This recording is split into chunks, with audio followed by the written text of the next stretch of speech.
Pemirsa, kita akan memasuki kabar Nampan-Nambayan.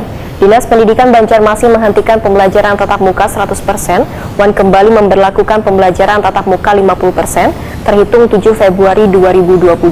Keputusan tersebut sesuai instruksi Menteri Dalam Negeri nomor 2 tahun 2022 tentang pelaksanaan PPKM level 2 di wilayah Kalimantan, dan juga adanya kasus peserta didik positif terpapar COVID-19 di tingkat SMP 1 SD.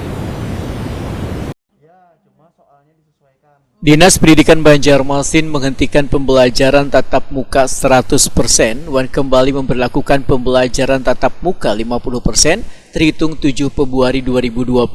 Keputusan tersebut sesuai instruksi Menteri Dalam Negeri nomor 2 tahun 2022 tentang pelaksanaan pemberlakuan pembatasan kegiatan masyarakat level 2 di wilayah Kalimantan. Demikian dipedahkan PLT Kepala Dinas Pendidikan Banjarmasin Nuryadi, Wahid Akuni Prima TV Baisukan Senin 7 Februari 2022. Menurut Nuryadi, pelaksanaan pembelajaran tatap muka 50% di seluruh satuan pendidikan di Banjarmasin dengan durasi waktu pembelajaran 6 jam seharinya sesuai dengan jenjang tingkat atau kelas siswa. Diberlakukannya sampai batas waktu nang kada ditentukan. Nuryadi menyatakan, kembali diberlakukannya pembelajaran tatap muka 50% dikarenakan adanya kasus peserta didik nang positif terpapar COVID-19 di tingkat sekolah menengah pertama nang berjumlah 27 siswa dan peserta didik tingkat sekolah dasar sebanyak 15 siswa.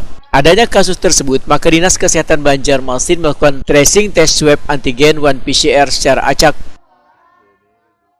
Ya, setelah kita melihat kondisi keadaan dalam posisi kita di level 2 oleh Kemendagri yang mana mengamanatkan Kalimantan Selatan itu berada di level 2. Untuk ini juga setelah kita melihat di lapangan, ya, banyak siswa-siswa, ada siswa-siswa kita, ya tidak banyak, hampir 27 siswa SMP dan hampir 15 siswa SD yang diindikasi terkonfirmasi COVID-19.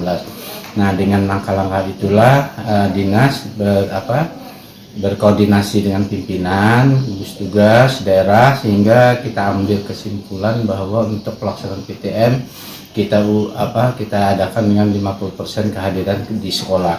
Nah, dengan kondisi itulah sekolah-sekolah sudah melaksanakan dimulai hari ini pelaksanaan kegiatan. Nuryadi menambahkan, Dinas Pendidikan akan melakukan monitoring kepada seluruh satuan pendidikan dan meminta laporan hasil pelaksanaan pembelajaran tatap muka.